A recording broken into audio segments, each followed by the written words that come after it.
الله من الشيطان الرجيم. بسم الله الرحمن الرحيم. ولا تقتلوا أولادكم خشية إملاق. وقال في موضع آخر قوا أنفسكم وأهليكم نارا. صدق الله العظيم. حضرات محترم اور عزیز سامعین کرام اور عزیزان باتمکید، اللہ تبارک و تعالیٰ کی نعمتیں بے شمار ہیں. اگر اللہ کی نعمتوں کو آدمی شمار کرنا چاہے تو شمار نہیں کر سکتا، کیونکہ اللہ تعالیٰ نے ایسی عجیب چیزیں اس دنیا میں بنائیں جن کا ہم مشاہدہ بھی کرتے ہیں، اور کچھ چیزیں ایسی ہیں جن کا ہم مشاہدہ نہیں بھی کر سکتے. گویا کہ اللہ کی نعمتیں بہت زیادہ ہیں. آسمان کو دیکھو، زمین کو دیکھو، چاند کو دیکھو، سورج کو دیکھو، اور ہر چیز کو دیکھو. یہ اللہ کی نعمتیں ہیں جن کو شمار نہیں کیا جاتا. لا تعد ولا تحصى. ان نعمتوں میں سے ایک نعمت ہے اولاد کی نعمت. یہ ایک بہت بڑی نعمت ہے، اور اس نعمت کو لوگ عجیب القاب بھی دیتے ہیں. کوئی اولاد کو لخت جگر کا نام دیتا ہے، نور نظر کا نام دیتا ہے، اور رونق خانہ بھی کہتا ہے، اور بڑھاپے کا سہارا، بڑھاپے کی لاٹھی، طرح طرح کے القاب دیتا ہے. تو یہ اولاد بہت بڑی نعمت ہے. ایک گھر ویرانہ ہو، اس گھر میں اولاد ہوتی ہے تو اس کی ویرانگی اولاد کی وجہ سے ختم ہو جاتی ہے. یہ اولاد بہت بڑی ایک نعمت ہے. اب اس کے متعلق ایک صحابی نے نبی کریم صلی اللہ علیہ وسلم، اللہ تعالیٰ نے فرمایا ہے کہ اولاد کے ساتھ بھی کیا کیا جائے؟ رحم و کرم کا معاملہ کیا جائے. اس کی قدر ہم نہیں کرتے ہیں، ورنہ آپ دیکھیں گے کہ وہ لوگ جن کو اولاد نہیں ہے ان سے اس کی قدر پوچھی جائے. اولاد کی قدر ان لوگوں سے پوچھی جائے جن کو اللہ تعالیٰ نے اولاد کی نعمت سے محروم کیا ہے، یا وہ شادی شدہ لوگ کہ جن کی شادی کے چند سال گزر جائیں اور اولاد نہ ہو تو وہ واویلا کاٹتے پھرتے ہیں کہ ہماری اولاد نہیں ہو رہی. ڈاکٹروں کے، مزاروں کے، ادھر ادھر کے چکر لگانے پہ لگ جاتے ہیں، اور جہاں کوئی جاہل پیر مل جاتا ہے تو پھر انہیں ایمان سے بھی خالی کر دیتا ہے اور جیب سے بھی خالی کر دیتا ہے. جیب سے خالی کرنے کا مطلب تو سمجھ ہی گئے ہیں کہ پیسے اچھے خاصے وصول لیتا ہے، اور ایمان سے خالی کرنے کا مطلب یہ ہے کہ وہ ایسے حربے بتلاتا ہے، ایسے طریقے بتلاتا ہے کہ ایمان سے کفر کی طرف آدمی چلا جاتا ہے. جیسا کہ کہہ دیتا ہے کہ بھئی آپ لوگ قرآن کے اوپر غسل کر لیں، آپ کے یہاں اولاد ہو جائے گی. قرآن پر کھڑے ہو کر غسل کرنے اولاد ہو جائے گی. یا آپ کسی فلاں بچے کو قتل کر کے اس کی لاش کو فلاں دریا میں بہا دیں، آپ کے یہاں اولاد پیدا ہو جائے گی. یا ایسے ہی کہ آپ خنزیر کا گوشت ذبح کر کے مسلمانوں کے قبرستان میں ڈال دیں، آپ کے یہاں اولاد ہو جائے گی. دیکھیے یہ ایمان کیا ہے، یہ کفر کی طرف اس کو راستہ دکھلاتا ہے. تو ایمان سے بھی خالی کر دینا ہے اور جیب سے بھی خالی کر دینا ہے. تو آدمی اولاد کے لیے کتنی محنت اور مشقت کرتا ہے اس کا اندازہ اس بات سے بھی ہوتا ہے. تو اولاد اللہ تعالیٰ کی ایک نعمت ہے.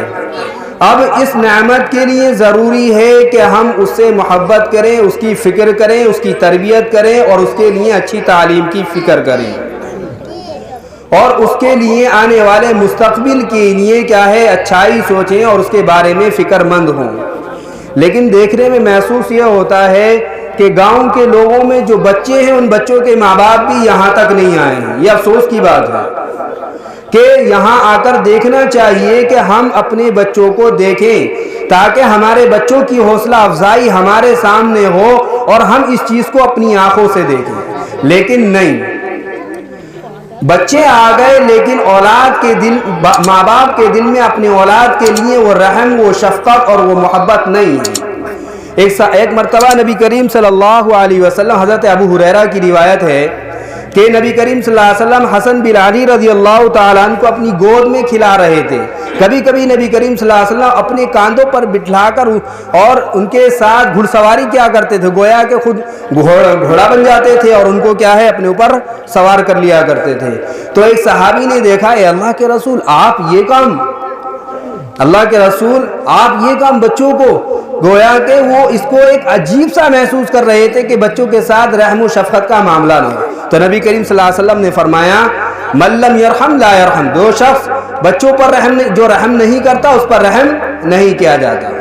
جو بچوں کے ساتھ شفقت کے معاملے نہیں کرتا تو اس کے ساتھ بھی رحم کرنے کا کوئی معاملہ نہیں۔ تو گویا کہ نبی کریم صلی اللہ علیہ وسلم کی تعلیم یہ ہے کہ بچوں کے ساتھ شفقت کا اور محبت کا معاملہ کیا جائے۔ آج سبھی لوگ، وہ لوگ جن کے اولاد جوانی کو پہنچ جاتی ہیں اور وہ اپنی اولاد کو کوستے ہیں، کبھی کبھی ایسے نازیبا الفاظ اپنی زبان سے استعمال کرتے ہیں، کاش کہ تو نے جنم ہی نہ لیا ہوتا، کاش کہ تو میرے یہاں پیدا ہی نہ ہوا ہوتا، یا کاش کہ تو مر جاتا۔ ایسے الفاظ، بددعائیہ الفاظ اس کے لیے استعمال کرتے ہیں۔ لیکن کیوں کرتے ہیں؟ لیکن وہ ان الفاظوں کو استعمال کرنے سے پہلے اس بات کو نہیں سوچتے کہ میں نے ان کے بارے میں، ان کی تربیت میں کتنی فکر کی تھی، میری تربیت میں کوئی کمی تو نہ رہی، میں نے جو اسے تعلیم دی ہے وہ تعلیم میں تو کمی نہ رہی، اس چیز میں نہیں غور کرتے۔ بلکہ اگر بچہ چھوٹا ہے تو یہ تو فخر سے کہہ دے گا کہ وہ بڑا ڈسکو ڈانس کرتا ہے، یہ فلا ڈانس کرتا ہے، یہ ایسے ناچتا ہے، ویسے ناچتا ہے۔ تو دیکھیے آپ کی تعلیم اور تربیت میں کمی ہے، جس کی بدولت آپ کی اولاد نافرمانی کے دانے پر ہے۔ ایک مرتبہ حضرت عمر فاروق رضی اللہ تعالی عنہ کے پاس ایک صحابی آئے اور آنے کے بعد حضرت عمر فاروق سے عرض کیا، اے عمر امیر المؤمنین، میرا بچہ یا میری اولاد نافرمان ہے، میرا بیٹا میرا نافرمان ہے، یعنی والدین کے حقوق ادا نہیں کر رہا ہے۔ تو حضرت عمر فاروق نے اس لڑکے کو بلوایا، اس بیٹے کو بلوایا اور بلوانے کے بعد پوچھا، ارے بھائی تم اپنے والدین کے حقوق ادا کیوں نہیں کر رہے؟ تو بیٹے نے کہا، کیا والدین کے حقوق ہی بیٹے پر ہیں، بیٹے کے حقوق والدین پر نہیں ہیں؟ تو نبی کریم حضرت امیر المؤمنین حضرت عمر فاروق نے فرمایا، ہاں اولاد کے بھی کیا ہے، والدین پر کیا ہیں، حقوق ہیں۔ تو حضرت امیر المؤمنین سے اس لڑکے نے عرض کیا، اے امیر المؤمنین، آپ ان کو بتلا دیجئے وہ حق کیا ہیں۔ فرمایا کہ بیٹے کا اچھا نام رکھنا، دوسرا بچے کے لیے، اس لڑکے کے لیے اچھی ماں کا تلاش کرنا، تیسرا اس ماں کے اس بچے کے لیے شفقت اور محبت کا مظاہرہ کرنا، اور چوتھا اس بچے کی تعلیم اور تربیت کا خیال رکھنا۔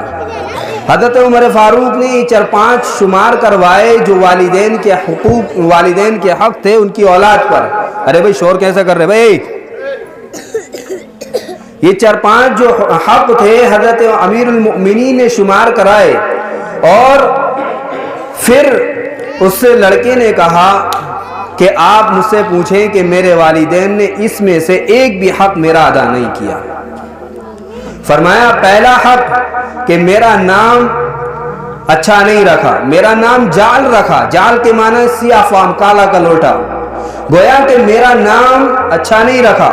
دوسرا بیان کیا کہ میری ماں بھی اچھے خاندان سے نہیں تھی، بلکہ میری ماں ایک مجوسی کی باندی تھی، مجوسی کی باندی سے میرے باپ نے نکاح کر لیا اور وہ میری ماں ہے۔ گویا کہ دوسرا حق بھی میرا ضائع کیا، اور تیسرا یہ کہ میرے باپ نے کبھی بھی زندگی میں میرے ساتھ شفقت اور محبت کے ساتھ محبت اور شفقت کا معاملہ نہیں کیا، گویا کہ بچوں سے جس طریقے سے محبت کی جاتی ہے وہ نہیں تھا۔ اور چوتھا بیان کیا کہ میری تعلیم اور تربیت بھی نہیں کی، نہ ہی مجھے پڑھایا نہ ہی لکھایا، یہاں تک کہ میں قرآن کریم کی تعلیم سے بھی محروم رہا۔ یہ حقوق اس نے گنوائے کہ والدین نے ان میں سے کوئی بھی حق میرا ادا نہیں کیا۔ تو بتلائیے کہ جب تم اپنے اولاد کے حقوق ادا نہیں کرو گے تو اولاد تمہارے حقوق کیسے ادا کر دے گی؟ تو حضرت امیر المؤمنین کے سامنے جب اس نے ساری باتیں بیان کی تو حضرت امیر المؤمنین نے اس شخص کو، ان صحابی کو بلایا اور کہا کہ آپ تو اپنے بیٹے کی نافرمانی کی شکایت لے کر میرے پاس آئے تھے، لیکن آپ کی بیٹے نے آپ کی نافرمانی کی شکایت میرے پاس کر دی۔ اگر آپ اپنے بیٹے کے ساتھ اپنے بیٹے کے حق صحیح طریقے سے ادا کرتے تو آج آپ کا بیٹا نافرمان نہیں ہوتا۔ تو یہی معاملہ ہے کہ ہم اپنے بچوں کی تربیت کے لیے، ان کی تعلیم کے لیے کتنی فکر کرتے ہیں؟ کبھی سوچا ہے، آگے بڑھانے کی کوشش کی ہے ان کی تعلیم کے بارے میں؟ حالانکہ ہم ہر چیز کی فکر کرتے ہیں، ان کے لباس کی فکر کرتے ہیں، ان کے رہنے سہنے کی فکر کرتے ہیں، ان کے کھانے کی فکر کرتے ہیں، لیکن ہم تعلیم اور تربیت کے معاملے میں ہم سب سے پیچھے ہیں۔ ہم اپنے بچوں کو ایجوکیشن پڑھائی کے معاملے میں پیچھے کیوں رکھتے ہیں؟ انہیں آگے بڑھایا جائے، انہیں قرآن کی تعلیم دی جائے، انہیں حافظ قرآن بنایا جائے اور دنیاوی علوم کے اندر بھی انہیں آگے بڑھایا جائے۔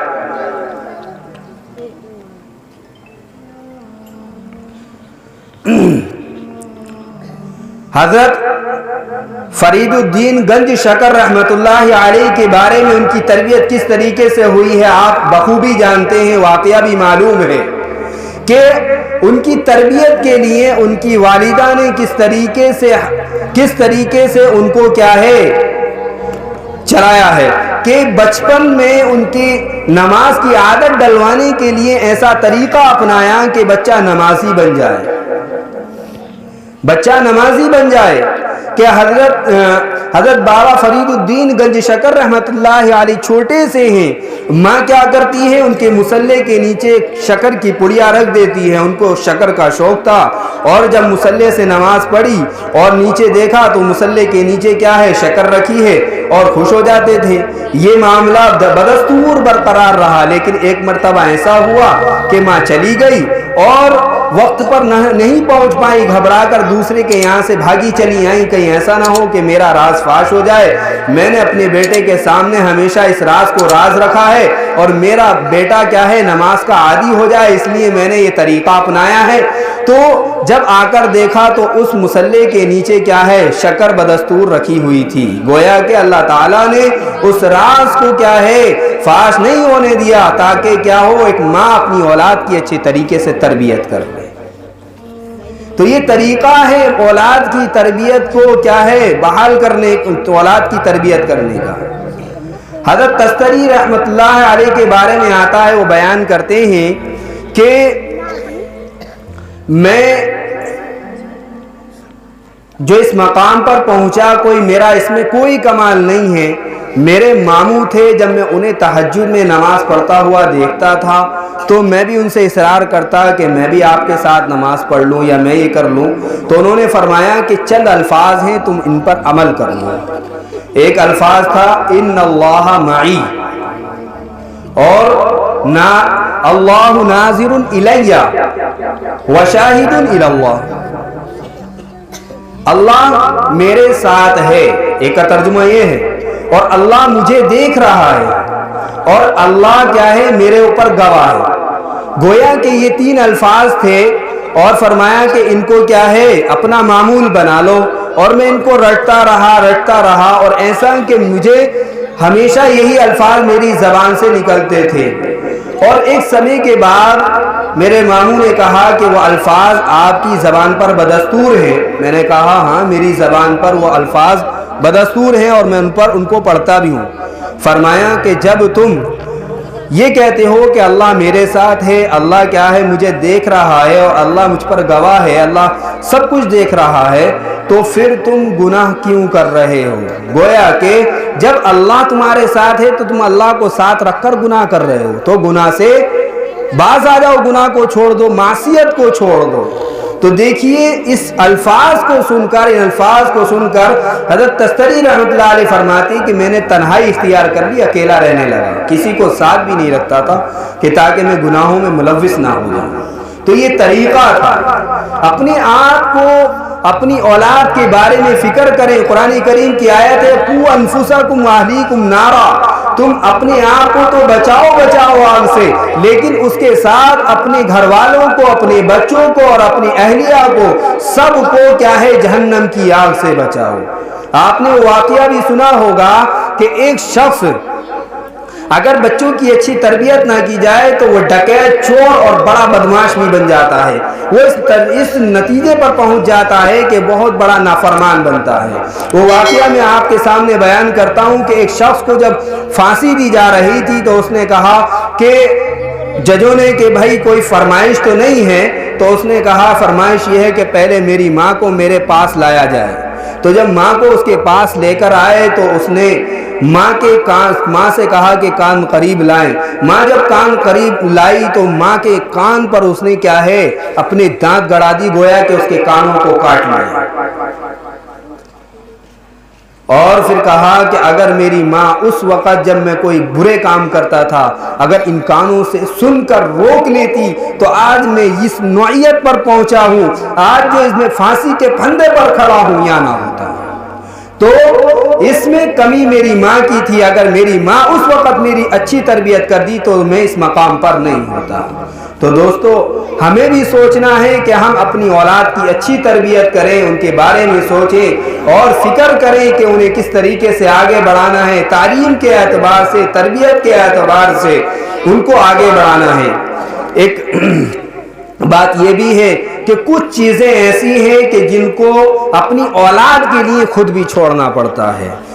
مثال لے لیجئے کہ ایک شخص ہے اور خود موبائل چلاتا ہے اور اس موبائل کو چلانے کے بعد چارج کرتا ہے، اور چارج کرنے کے بعد جب کسی ذمہ دار قرض دار کا فون آتا ہے تو ہم اپنے بیٹے سے کہہ دیتے ہیں بیٹا فون اٹھا کر یہ کہہ دو کہ بیٹا ابا گھر نہیں ہے. تو گویا کہ باپ نے اپنے بیٹے کو جھوٹ کی تربیت دی نہیں دی کہ آپ اپنے بیٹے سے کہہ رہے ہیں بیٹا آپ فون اٹھا کر یہ کہہ دیں کہ پاپا گھر پر نہیں ہے. تو یہ بھی ایک جھوٹ کی تعلیم دی گئی ہے.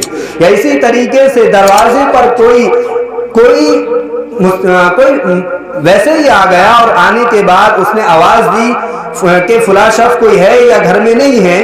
تو اس نے دیکھا کہ کوئی قرض دار ہے یا کسی تعلق سے آیا ہے یا کسی کام سے آیا ہے. تو اس نے کیا کیا اپنے بیٹے کو بھیج دیا اور کہہ دیا بیٹے تم جا کر یہ کہہ دو پاپا یا والد صاحب گھر پر نہیں ہے. تو یہ بھی کیا ہے جھوٹ کی تعلیم ہو رہی نہیں ہو رہی. تو یہ طریقہ، ان طریقوں کو چھوڑنا پڑے گا تاکہ آپ کی اولاد ان چیزوں کو سیکھ کر جھوٹ بولنے کی عادی نہ ہو. ان طریقوں کو چھوڑو. اور بہت ساری چیزیں ہیں جن کو اپنی اولاد کے لیے چھوڑنا پڑتا ہے. ہم بیڑی پیتے ہیں، سگریٹ پیتے ہیں یا دوسرے نشے کے کام کرتے ہیں، گٹکا کھاتے ہیں. وہ تمام چیزیں جن سے ہماری اولاد پر اثر پڑتا ہے ان کو تمہیں چھوڑنا پڑے گا تاکہ وہ اثر تمہاری اولادوں کے اندر نہ آئے. اگر آپ اپنی اولاد کی بھلائی چاہتے ہیں، ان کی تعلیم چاہتے ہیں، تربیت چاہتے ہیں تو ضروری ہے کہ اس کام کے لیے پہلے خود کیا ہے پختہ ہو جائیں. ان چیزوں کے لیے پہلے کیا ہے اپنے آپ کو تیار کریں. دعا ہے اللہ تعالی مجھے کہنے اور سننے سے زیادہ عمل کی توفیق عطا فرمائے.